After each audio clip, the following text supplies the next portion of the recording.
किसान आंदोलन के साथ खड़ा था और अब वहां के PM Justin Trudeau PM Modi के फैसलों के साथ खड़े हैं। हालांकि ट्रूडो के बयान को भारत की वैक्सीन डिप्लोमेसी से जोड़कर भी देखा जा रहा है।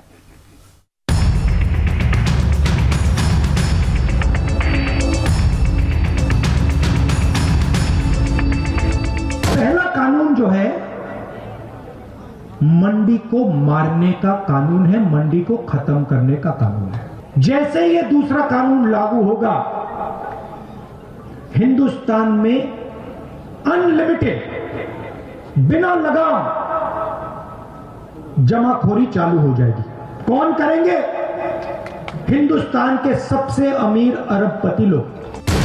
राहुल गांधी जो बोलते हैं वो देश में कम विदेशों में वायरल ज्यादा हो जाता है।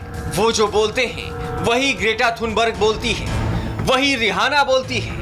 और यही सवाल बीजेपी कांग्रेस से बार बार पूछती है कि देश के खिलाफ बोलने वाले विदेशी लोगों से राहुल गांधी का क्या रिश्ता है। अब तो इनकी ढोल में पोल हो गई है, पूरी तरह से खुल गया है मामला कि इस कौन लोग थे जो इस साजिश की सुपारी और को लेकर के और किसानों के कंधों पर बंदूक चला रहे थे। ये साफ हो गया है, धीरे धीरे स्पष्ट होता जा रहा है। राहुल जो प्रोपेगेंडा फैलाना चाहते थे उसका असर अब खत्म होता जा रहा है।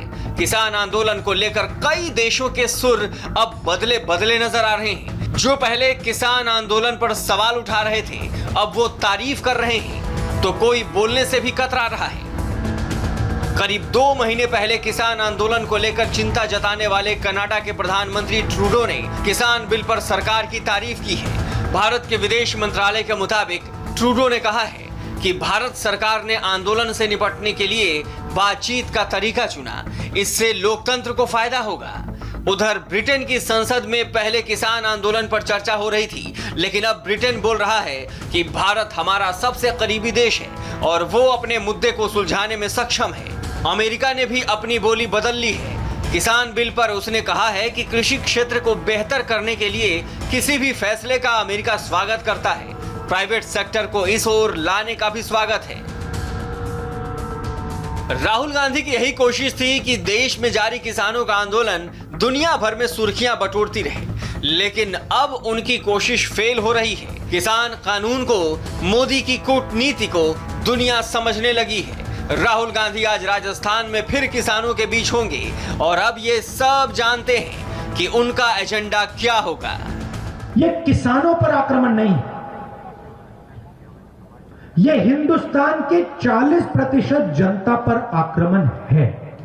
अगर ये 3 कानून लागू हो गए, किसान तो गया, उसकी जमीन गई, मगर छोटा दुकानदार भी गया, व्यापारी भी गया, मजदूर भी गया। हिंदुस्तान के 40% लोग बेरोजगार हो जाएंगे। किसान आंदोलन में किसका खेल और इस खेल में कौन पास और कौन फेल, अब इस सवाल का जवाब राहुल गांधी के बयानों से मिलने लगा है। आंदोलन के पीछे की सियासी साजिश बेपर्दा होने लगी है। किसानों को लेकर इंटरनेशनल हेडलाइंस अब बदलने लगी है।